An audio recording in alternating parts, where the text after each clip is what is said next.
As an Amazon online arbitrage seller, you should take ownership of the fact that you probably don't know everything about the business, especially if you've just been selling for a couple of months or 1 year, or even, sometimes you could have been selling for 2-3 years, and still there's probably things that you actually do not understand. And this is actually one of the reasons why I hate Amazon FBA Twitter, because everybody acts like they know everything, and whenever they see somebody actually selling some stuff that they don't understand how to make it profitable, they assume that either they are buying fraud label, or that they are just buying fake products, or that they are not actually making a profit and that they just sell stuff at a loss just to have huge orange bars.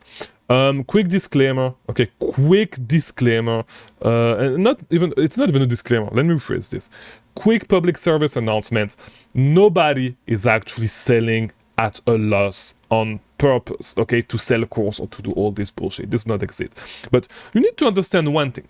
You need to be man enough to actually be willing to accept that you may not understand how to actually make a product profitable, or that there are some stuff that you do not understand about the business that other people actually understand. And this is one of the reasons why you should actually stop going on Twitter and bitch about stuff, because you really look dumb. And this is one of the reasons why I hate Amazon Twitter.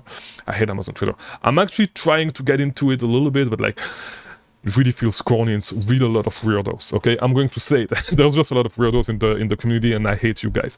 But just to make it short, today we are going to look at a couple of reasons why you are potentially finding products and you are not able to make them profitable.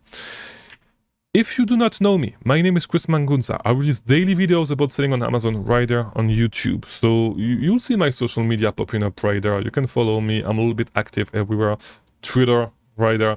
But yeah, like, if you're new, subscribe and like this video so you get recommended more of those videos, and you can actually learn how to become successful at selling on Amazon. If you want to see people that I helped in the past, come on a Discord server, because yes, we have a Discord server, and look at the testimonials from people, okay? People that I helped for free and people that got in my coaching. You can learn one thing or two here, all right? So stay around, stick with those videos, stay watching these videos. You'll learn one thing or two, I guarantee. All right? So if you find a products and you are not able to make them profitable, it could be a couple of different things, pretty much. So the first thing that could happen is that simply you can just not make this product profitable anymore, either because the price tanked, and so of course you're not going to be able to make it profitable, or if you do storefront stalking or stuff like that, it may just be that the product was on sale, it's not on sale anymore, and so you're not able to find a good entry on the product. Usually it's one of those two, right? But a lot of the time, especially with really specific products, you see people bitching about them like all the time on Twitter. And like, if you want to, like, you would see tweets like, hey, if you see, I remember I saw a guy actually posting a picture of a store picture of inside of a store, and it was a specific ale with a lot of the specific same product. And I'm not going to tell you which products. I talked about it over and over again. And so this guy posted this picture and said, hey, if you see a storefront full of these products, stay away from that storefront. Actually, such a dumb comment, such a dumb thing to say, because these products are usually profitable, and these are products that I sell personally, that I've been selling for the last year. I've sold a lot of them, and especially right now, you can do some retail arbitrage to get those products over and over again. And so I think that, quick side note, I think that there's a lot of misinformation in the community, especially regarding specific products and specific stuff, and people seem to talk like you should really run your business just one way. There's just one way to run your business, and it's the only way to run an Amazon FBA online arbitrage business. And I think that this is something that actually play against a lot of people, because I know people that were 100% against selling specific categories of products, specific brands, for no apparent reason. really no apparent reason. They were actually 100% against that are now coming to me to ask me about how to sell these products. And I think that it's mainly because of a lot of misinformation in the community about these categories and about these brands, because there's a lot of money to be made. So for example, regarding shoes, selling shoes on Amazon, selling clothing on Amazon, yes, the return is a little bit higher. But like shoes, like, no, first of all, what you need to understand regarding shoes is that not all shoes are going to have huge return rates. It's not going to be true for every single shoes. There's shoes that have 5% return rate, which is okay for the clothing, shoes, and jewelry. Yes, there's shoes that are going to get return rates that are above 10%, but at the end of the day, if your shoes are profitable enough, of course, you're not going to sell shoes, you're not going to source shoes at 20% return on investment. You could on some specific shoes, and I know people that did it, I know people that made a lot of money on them because they sell super fast and there's not a lot of returns. But this is why you need to understand your niche and you need to test every single product to test it, to see the return rate, right? But like, if you just decide to stay away from a category just because the return rate is a little bit higher, it's actually quite dumb. Okay, in my opinion, it's actually quite a dumb way to actually run your business. So this is coming from a lot of misinformation in the community, but I digress. Let me go back to the main subject of this video. The main subject of this video is that, so there's a couple of ways that, there's a couple of reasons why you may not be profitable, right?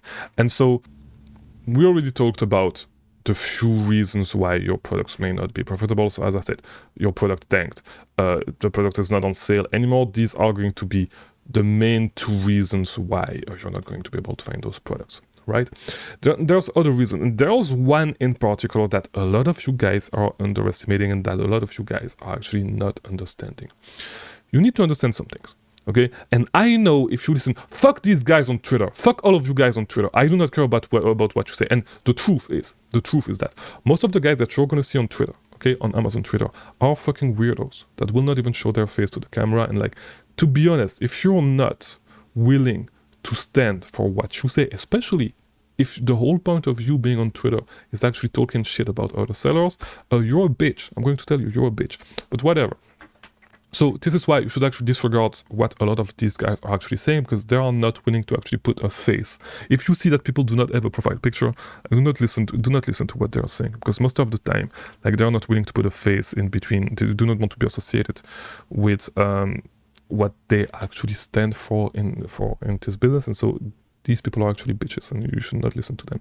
But like a lot of people, okay, and myself included, on a lot of websites, we use membership rewards to actually manufacture our margins. Okay, for example, on course. And I know what these guys are going to say. Oh, you should not do this because your course cash is going to get, at one point, your course cash is going to get rejected. And so what are you going to do if that happens? I mean, you need to take risk in business, okay? And the likelihood of this happening, so you can listen to these dumb guys if you want to. You can do it. You can 100% do it. These guys are dumb. Do not be like these guys, and you should understand that the average Amazon seller is actually a dumbass, because it's not really a hard business to run. Okay, the average Amazon seller is actually a dumbass. It's really, really, really dumb. Okay, so do not listen to these guys. The truth is that the most I spent in one day on course was $12,000. Okay, in one day. I've never had an issue, and I spend a ton of money on course. And when a specific sale comes around, I spend a ton of money, and I've been doing it for like close to 1 year. Course has been one of the places where I sourced a lot for like 1 year. Like, I've never really had an issue. And yes, these guys are going to say, oh, but products from course, they tank, blah, blah, blah. Like, shut the fuck up. Like, do not listen to these guys, okay? They are really dumb. I've never had an issue with course cash being rejected, okay? Being taken away from me.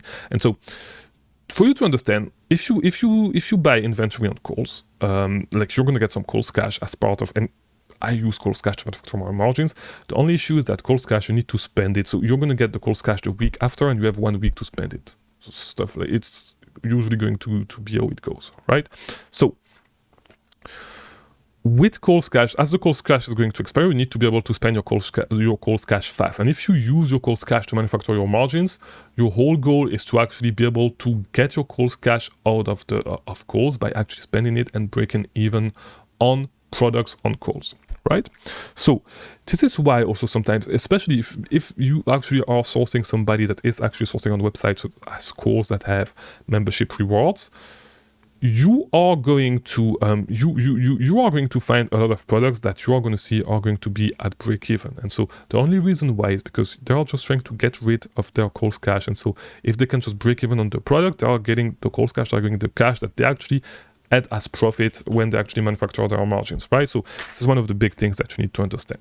You really need to understand this, okay? It's not about, sometimes this is going to be the case. It's not going to be a huge amount of the products that you find, but if you source specific brands, if you source, for example, back in the day on Kiehl's, the cosmetic brand, you pretty much at 10% off with their membership rewards, okay? And so a lot of people were doing the same thing, you know, they were using that to manufacture their margins, and then whenever the 20% sale was coming around, the 20% side-wide sale, they were buying products and breaking even on them. Okay, and this is why a lot of the time people say, oh, Kiehl's tanked. Oh, are they making Kiehl's profitable? Kiehl's was hugely profitable. Yes, sometimes Kiehl's tanked, but like Kiehl's was hugely profitable. And if you were actually listening to people on Twitter, you would have missed on that opportunity. Kiehl's was a huge opportunity. Yes, price tanked, but there was a lot of essence that were still profitable even when the price tanked. If you're able to manufacture margins the right way, if you bought gift card in advance, and even without buying gift card in advance, if you bought stuff with Kiehl's, sometimes worst case scenario, just had to hold for 1 month, 1 month and a half, and then it would be back to 60% return on investment, 70% return on investment. There was huge return on investment with Kiehl's. And if you were actually listening to these guys, you missed a lot. Okay, so to go straight to the point, okay, there could be a lot of reasons why your products you would not be able to find a product profitably if you do storefront stocking.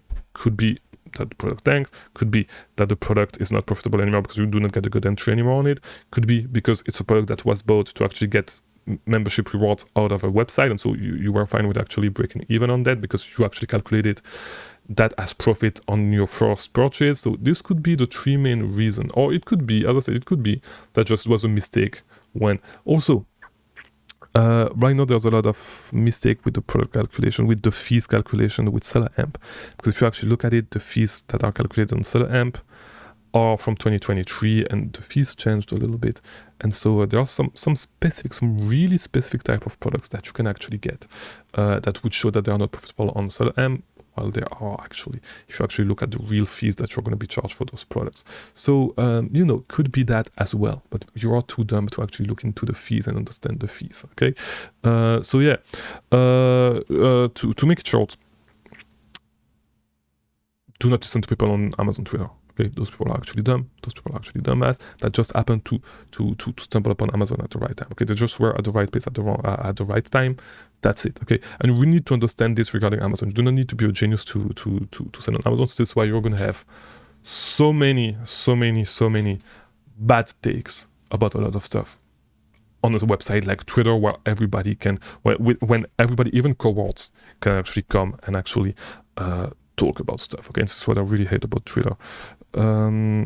This is what I really hate about Twitter. So yeah, do not listen to people on Twitter, except if it's people that are willing to show their face. And even then, you have people that are willing to say stuff that is fake. Just like another bitch talking about private labeling on Twitter, saying that reselling is not a business, all that stuff. Yeah, that man is a bitch. I'll say it. I forgot his name. Whatever. I made a couple of reactions already on this content. This guy is just a dumb. Like, he's probably not dumb.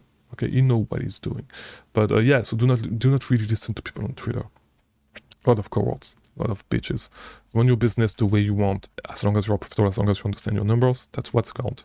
So yeah, and do not fall into the trap of saying that people are saying this and that, are saying fake stuff that I do not know to run an online arbitrage business, because probably they do and you are the dumb one because you do not understand, or they're actually able to make this profitable. Keep an open mind and try to figure out how people are actually able. Of course, sometimes. And I'm not saying that the stuff like this doesn't happen. I'm not saying that fraud label doesn't happen. I'm not saying that that inauthentic items do not exist. I'm not saying that people do not sell fake stuff on there. Yes, it happens. It happens, of course. But like usually those people get caught sooner or later. Okay, so yeah. Remember that. Do not be the dumb guy on Twitter. And run your business as long as your business is profitable, you're good. Do not listen. Do not run your business like other people want you to run your business. It's your own business. You run it how you want. As long as you're profitable, you're good. All right. Yep. I'll see you next week. Not next week. I'll actually see you tomorrow. See you tomorrow.